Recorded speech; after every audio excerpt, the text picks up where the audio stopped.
안녕하세요, 학생 여러분. 이 단원 수업입니다. 이 단원은 물질의 세 가지 상태, 물질의 상태에 대해서 수업하는 시간입니다. 물질은 우리가 알고 있는 초콜릿, 사탕, 과자, 기타 이런 것들이 다 물질이죠. 아침에 먹은 밥, 오면서 먹은 과자, 이것도 전부 다 물질입니다. 그럼 먼저 물질의 정의에서부터 좀 알아보도록 하겠습니다. 물질의 정의는 우리 교과서 68쪽에 있습니다. 68쪽 밑에 보시면 물질이란 무엇인지 정의가 붙여져 있죠. 물질은 어떤 녀석이 물질이다라고 하면 질량과 부피를 가지고 있어야 됩니다. 질량과 부피는 물질이 공간이나 차지하는 크기를 의미하죠. 그 녀석이 무게가 얼마이냐라는 말도 되지만 더 정확한 말은 질량입니다. 그리고 부피는 일반적으로 크기라는 것이죠. 얼마만큼 공간에서 그것을 차지하고 있는가 하는 것입니다. 그런 질량과 부피는 우리 눈에 보일 수도 있고 우리가 질량을 느낄 수도 있습니다. 하지만 공기라든가 더 작은 것들은 느낄 수가 없습니다. 하지만 사람이 도구를 이용하거나 또는 현미경이라든가 다른 어떤 도구를 써도 괜찮아요. 그것들을 볼 수 있고 질량을 측정할 수 있으면 물질이라고 합니다. 그리고 물질이 또 한 가지 우리 상태 변화에서 같이 나오는 말이죠. 세 번째 있죠. 일정한 온도라는 얘기는 우리 교실 같은 온도, 현재 한 20도 정도 됩니다. 이런 온도에서 어떤 물질이다, 고체다, 액체다, 기체다라고 얘기를 하려면 그 상태를 유지를 해야 됩니다. 오늘은 20도에서 액체였고 내일은 기체가 되고 그 다음 날은 고체가 되면 그것은 물질이 아니고 망하죠. 그런 것들은 물질이라고 할 수는 없습니다. 일정 온도에서 어떤 상태를 유지해야 됩니다. 그럴 때 상태라는 것은 기체 상태, 액체 상태, 고체 상태, 우리 교과서에는 마지막 나와 있지만 플라즈마 상태, 물론 직접 설명을 하지 않습니다. 액체 상태, 기체 상태, 액체 상태, 고체 상태, 이 세 가지를 알아보는 시간입니다. 그 다음 페이지 한번 보시겠습니까? 그래서 물질의 상태라고 하면 고체, 적이죠. 고체, 우리 교과서 지금 이 교과서 몇 쪽에 있습니까? 71쪽 내용입니다. 교과서 71쪽 결과, 상태 결과 표를 보고 여러분이 문장을 만드시면 돼요. 고체는 일정한 온도에서 일정한 모양, 일정한 부피, 그리고 가장 중요한 말이죠. 압력의 부피가 영향을 받지 않습니다. 압력을 가해서 부피가 줄어들거나 압력을 가해서 부피가 늘어나면 그것은 고체가 아닙니다. 액체는 일정한 부피가 있고 일정한 모양은 없습니다. 일정한 부피가 있는 것, 그건 액체죠. 액체의 모양은 그릇에 따라 달라집니다. 컵에 넣으면 컵의 모양이 되고 동그라미가 넣으면 동그라미 모양이 된다. 그것은 액체입니다.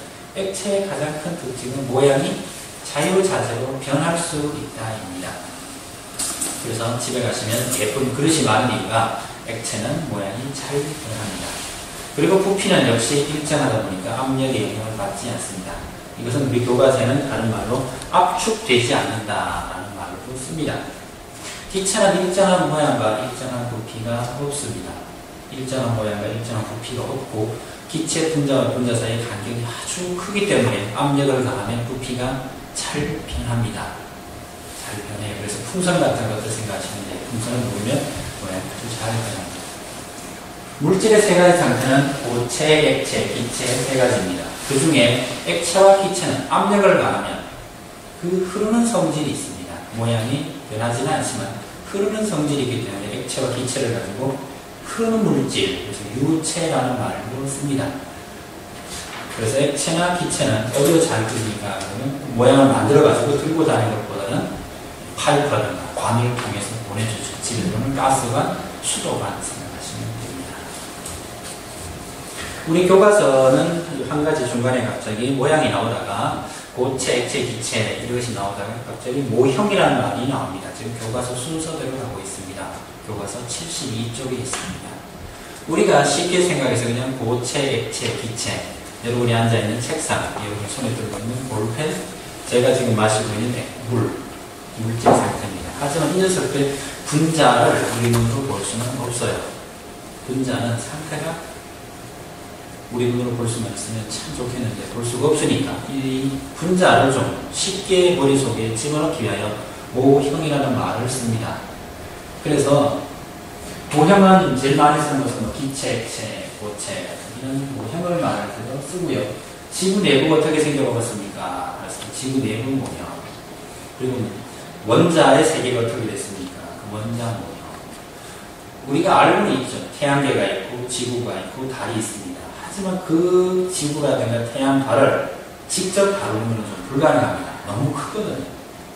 아주 큰 물체를 다룰 때 우리 아주 큰 물체를 교과서 정도에서 또 우리 교실 정도에서 크기로 줄여서 설명할 때는 모형이라는 걸 씁니다.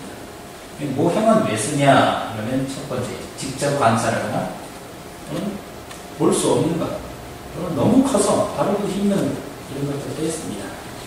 고체, 액체, 기체를 분자를 설명할 때도 모형을 씁니다. 이거는 분자가 너무 작아서 하는 현상입니다.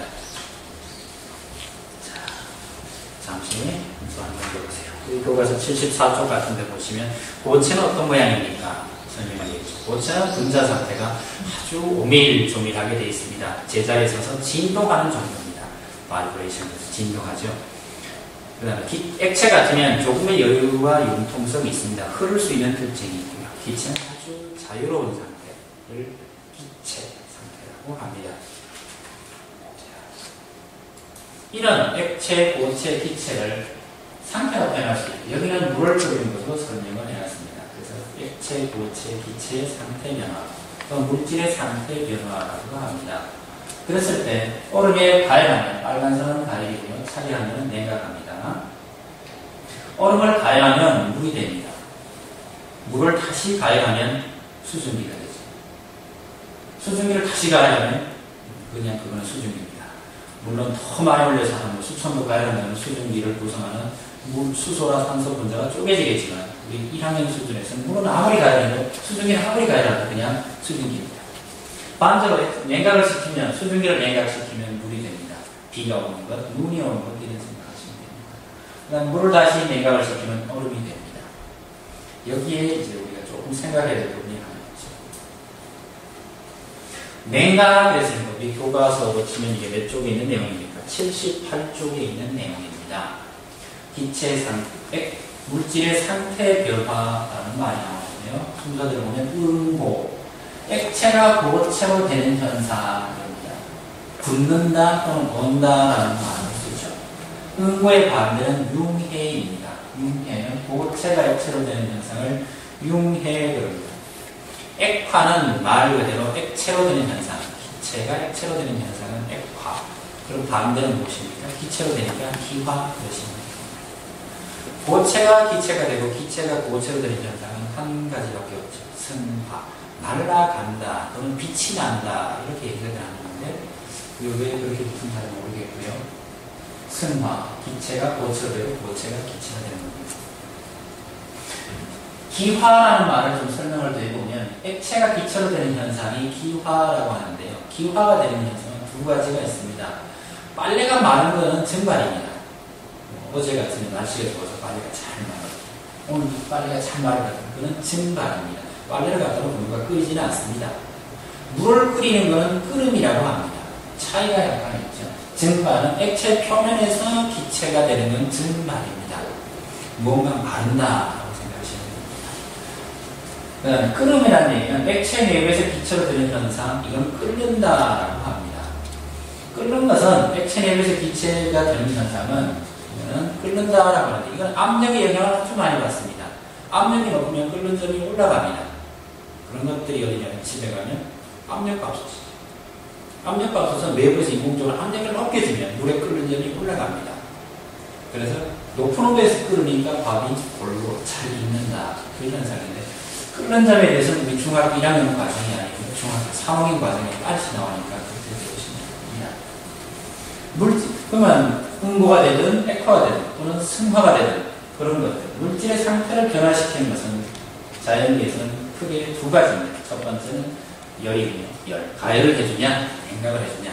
가열해준다는 얘기는 에너지를 줘야 된다는 얘기고, 냉각을 해준다는 얘기는 에너지를 뺏어야 된다는 얘기죠. 압력입니다. 특히 기화가 될 때 압력이 아주 중요한 역할을 합니다. 압력이 높으면 기화는 잘 되지는 않습니다. 그래가지고 상태 변화. 상태 변화에서 가장 큰 영향을 미치는 것은 두 개입니다. 열과 압력이죠. 압력은 학생들이 좀 어떻게 생각할지 모르지만 3번에 다시 압력이 나오면서 외우도록 하고, 상태 변화를 정리를 해보면 에너지를 흡수되는 경우도 있고 에너지가 방출되는 경우도 있습니다. 에너지를 흡수한다는 얘기는 옆에서 누가 가열을 해야 됩니다. 알코올 램프로 데워준다거나 불을 떼어준다거나 해야 됩니다. 그런 일이 없으면 어떻게 됩니까? 주변 온도가 내려갑니다. 시원해지죠. 여름에 뭐 조금 표현이 어떤지 모르겠지만 집에 들어가서 물을 뒤집어 쓰거나 샤워를 하거나 하면 시원해지죠. 그거는 우리 표면에서 물이 기화가 되니까 우리 몸이 시원해지는 현상입니다. 그래서 에너지를 흡수하면 누가 가열을 해주지 않고 자연 상태에서 에너지를 흡수하게 하면 주변이 차가워집니다. 에너지를 방출하세요. 에너지를 방출하려는 얘기는 냉각을 시켜야 됩니다. 냉각을 시키는 자리는 냉각을 시키지 않으면 어떤 일이 생깁니까? 주변이 더워지죠. 그런 것들이 있습니다. 음보, 액화, 기화. 가장 그걸 많이 사용하는 것이 기체가 액체로 될 때 에너지 방출하는 거, 액화 현상을 쓰는 게 우리 교실에 있는 난방기입니다. 난방기는 들어올 때 수증기가 들어와서 나갈 때는 물이 되어서 나갑니다. 그 사이에 에너지가 나오죠. 그러니까 우리 교실이 따뜻해집니다. 생각하시면 됩니다. 그런데 이런 현상과 관계하나 있는 게 이 현상을 좀 보여주고 싶은데 이 현상이 또 좀 안 되네요.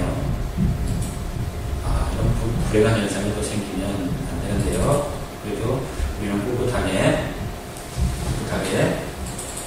비디오를 하나 봐야죠. 비디오가 있습니까? 일수가 누구야? 이런 코미디를 보는 게 아니고요. 자, 제가 해주고 싶은 얘기는 이런 효과가 있다. 그렇죠. 소리를 좀 줄까요? 비디오를 좀 꺼드릴까요? 비디오를 위해서 제가 잠시 꺼드릴게요. 이거는 아프리카에서 한 학생이 발견한 효과. 물론 이걸 문헌적으로 찾으면 고대 아리스토텔레스가 한 얘기입니다. 아리스토텔레스도 이 소리를 했는데 중세시대에 아리스토텔레스가 과학자에서 쫓겨나고 철학자 위치로 가면서 이게 좀 잊혀졌어요. 그리고 다시 아프리카 학생이 발견한 겁니다. 이 실험은 어떤 아마추어가 같습니다. 그냥 과학에 관심 많은 사람이 자기 지혜를 실험한 겁니다. 이렇게 눈오는 날 영하 한 20% 정도 된답니다. 이 아저씨입니다. 화씨 정도죠. 화씨 15도니까 영하 한 10도에서 20도 정도 되는 아주 추운 날씨입니다. 이런 날씨에 찬물과 거울을 준비하고 한번 해보겠습니다.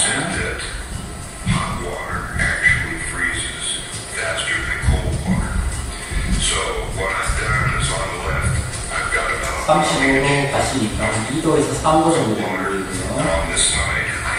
212도, 100도 정도 되는 뜨거운 물입니다. 저는 뜨겁은 물이다.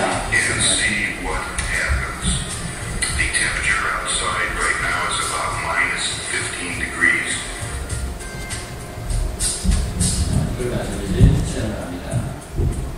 화시온도는 섭씨보다 더 차가운 온도입니다. 찬물, 거울, 그 동시에 하나, 둘,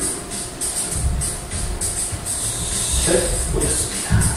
다시 하나, 둘, 셋 뿌렸더니 뜨거운 물 쪽에서는 뭔가 이렇게 많이 날아가고 찬물은 멀쩡하게. 다시 한번 해보겠습니다. 이번엔 가까이서 오른쪽이 찬물이고 왼쪽이 뜨거운 물입니다. 아저씨 오른손이 찬물이고 왼손이 뜨거운 물입니다. 자, 뿌려보겠습니다. 그냥 물 떨어지는 소리입니다.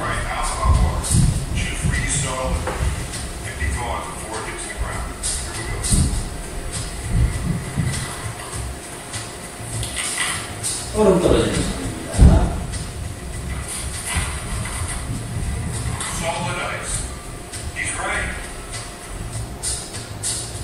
뿌려보겠습니다. 이걸 끈펜바 효과입니다.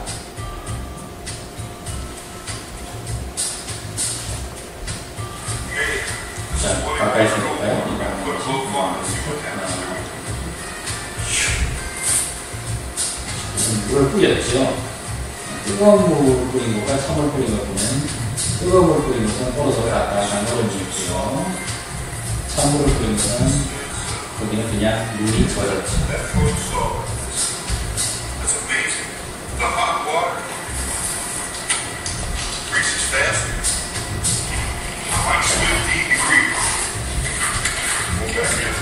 여기까지 보십시다.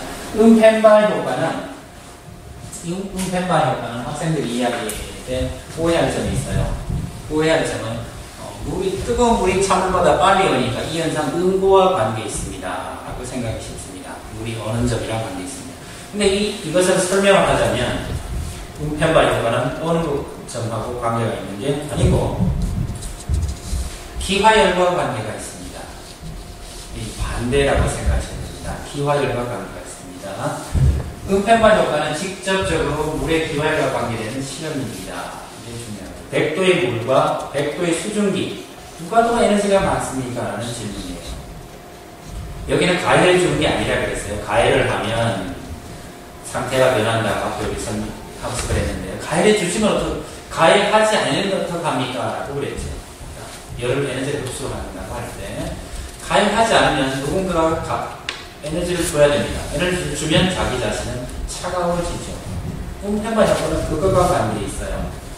100도의 물이 100도의 수증기가 될 때 필요한 열과 관련된 것, 즉 기화열이 직접적으로 꼭 기억하세요. 이거는 중요합니다. 1g의 물이 1g의 수증기로 되기 위해서는 약 540칼로리의 열이 필요합니다. 540칼로리면 생각해보세요. 우리가 밥을 드실 때 밥 한 그릇이 한 80칼로리라고 생각하시면 540칼로리는 굉장히 큰 열입니다. 540개 열이 필요하면 이 열을 차가운 공간에서는 줄 데가 없어요. 물이 줄 수 있는 것도 아니고 얼음이 줄 수 있는 것도 아니죠. 그러니까 주변에 있는 물 분자들이 줘야 된다는 얘기죠. 주고 나면 자기 물은 어떻게 되냐? 자기 식어야 된다는 얘기죠. 그래서 얼음이 뜨거운 물이 빨리 온다라고 설명을 하는 거죠. 주변에서 에너지를 굉장히 많이 흡수를 해요. 그리고 찬물은 왜 알지 않습니까? 찬물은 거기 아무리 에너지가 많다고 해도 이 540칼로리를 줄 만한 열이 없어요. 그러니까 아무도 기체로 되지 않는다는 얘기죠. 뜨거운 물은 그 중에 누군가는 기체로 되려고 하니까 그 녀석을 기체로 만들어버리면 주변에 있는 물은 아주 차게 식어버린다는 거죠. 그래서 음펜발 효과는 상태 변화 중에 기화열과 관계 있는 현상입니다. 꼭 한번 기억해보세요. 이건 좀 어른거리가 응고라고 생각이 쉬운데 응고라는 말보다는 기화라는 말과 더 있습니다. 한 페이지 또 여러분들 교과서에 쭉 연결해 보시면 상태가 변화할 때 부피와 질량은 어떻게 됩니까? 우리 교과서 80쪽에 있는 내용입니다. 결론만 얘기하면 물질의 상태 변화는 분자 구조가 바뀌는 거죠. 분자의 거리가 바뀌는 거기 때문에 질량은 관계가 없습니다. 결론만 얘기하면 부피는 똑같습니다. 틀렸어요. 질량은 똑같고요. 부피만 달라지죠. 부피가 증가하는 경우도 있고 감소하는 경우도 있습니다. 증가하는 경우는 제일 많이 증가하는 경우는 기화, 승화, 융해 이 순서입니다. 기억해보세요. 기화가 될 때 제일 많이 변합니다. 승화 조금 변하고요. 융해 그 다음 부피가 감소합니다. 가장 많이 감소하는 것은 액화, 물고입니다. 물은 약간 생각해봐야죠. 그래서 꼭 머릿속에 여러분이 가지고 계실 거는 부피가 상태가 변화하면 부피도 변화하지만 질량은 똑같고요. 상태 변화는 반드시 열이 따라다닌다. 그러면 생각해 주시기 바랍니다. 물은 항상 예외죠. 물은 항상 예외라는 것이 지금 통에 얼음이 담겨 있는데요. 여러분 프린터에 있고요. 가끔 시험 문제도 이런 질문이 속에서 나오죠. 얼음이 다 녹으면 물은 어떻게 되겠습니까? 저쪽에는 절대로 물 넘치지 않습니다. 여기는 물의 부피랑 얼음까지 부피 다 해서 저기까지 딱 차 오는 거죠. 얼음이 녹아서 부피는 줄어들고 저쪽은 어떻게 됩니까? 그대로 됩니다. 즉 물은 얼면 부피가 약간 늘어납니다. 이거는 중학교 과정에서 설명하기 좀 힘든 과정입니다. 물 분자의 성질 때문에 그렇습니다. 그래서 이거는 고등학교 과정에서 한번 더 배우시기 바랍니다. 다시 또 정리하면요. 부피 변화 에너지. 부피가 증가하면 에너지가 많이 필요합니다. 부피가 감소하면 에너지가 방출했다라고 생각하셔도 됩니다. 그래서 기화는 액체가 기체로 되는 현상이고요. 부피 변화가 가장 큽니다. 부피 변화가 가장 크다는 얘기는 가장 자유롭다는 이야기고 기체 사이와 분자들이 멀리 떨어져 있다는 이야기입니다. 그래서 에너지가 굉장히 많이 필요합니다. 반대로 액화는 서로 붙어야 되죠. 그러니까 에너지 방출이 굉장히 많이 진행되는 것입니다. 자, 여기까지 하시면 2단원이 끝입니다. 2단원 자체의 내용보다는 3단원, 기체 또는 압력 설명하기 위한 전 단계로 생각하시면 됩니다. 그래서 1단원 지표 변화 했을 때 거기에 비하면 조금 단원이 짧습니다. 그래서 한번 더 볼까요? 크기와 질량을 가진 것이 물질이라고 하고요. 물질의 상태는 온도에 따라서 고체, 액체, 기체 세 가지 상태로 됩니다. 고체는 입자들이 서로 단단하게 위치가 고정되어 있습니다. 결국 진동만 할 수 있고요. 액체는 입자 사이의 분자들이 조금은 자유롭게 움직일 수 있습니다. 그리고 기체는 아주 자유로운 운동이고 서로 사이의 관계는 아주 자유로워요. 그렇게 영향을 거의 주지 않습니다. 기체사는. 물질의 상태는 주변의 온도와 열에 따라서 달라집니다. 물은 겨울에는 얼음이지만 여름에는 물이죠. 겨울에는 얼음이고 기체로 되어 있는 하늘에 오늘 구름이 좀 끼었는데 기체로 된 상태. 그 정도 생각하시면 됩니다. 이 시험 문제를 한번 확인을 해볼까요? 부피가 가장 많이 증가하는 상태는 어디인 것입니까? 부피가 가장 많이 증가하는 상태는 어디입니까? 라고 보면 부피가 제일 많이 커진 것은 액체가 기체될 때입니다. 라고 그러죠. 부피가 가장 많이 감소하는 것은 어디입니까? 그러면 기체가 액체될 때, 수증기가 물이 될 때 가장 많이 감소합니다. 아이스크림 먹으면 시원해지는 현상과 관계 있는 게 뭐냐? 아이스크림은 얼음이고요. 그 녀석이 입에 들어가면 액체로 되죠. 그래서 그건 융해 현상입니다. 융해. 그래서 얼음이 물로 되고 위에서 이쪽으로 가는 빨간 선을 말하는 거죠. 여기서 생각해야 될 것은 우리 2번 가열할 수가 없어요. 알코올 램프나 다른 걸 가열할 수 없으니까 우리 입 주변에 있는 것이 시원해지는 것입니다. 여기까지 생각하시면 여러분들은 2단원이 마칩니다. 수고하셨습니다. 시험 잘 보시고요. 연습하기 바랍니다.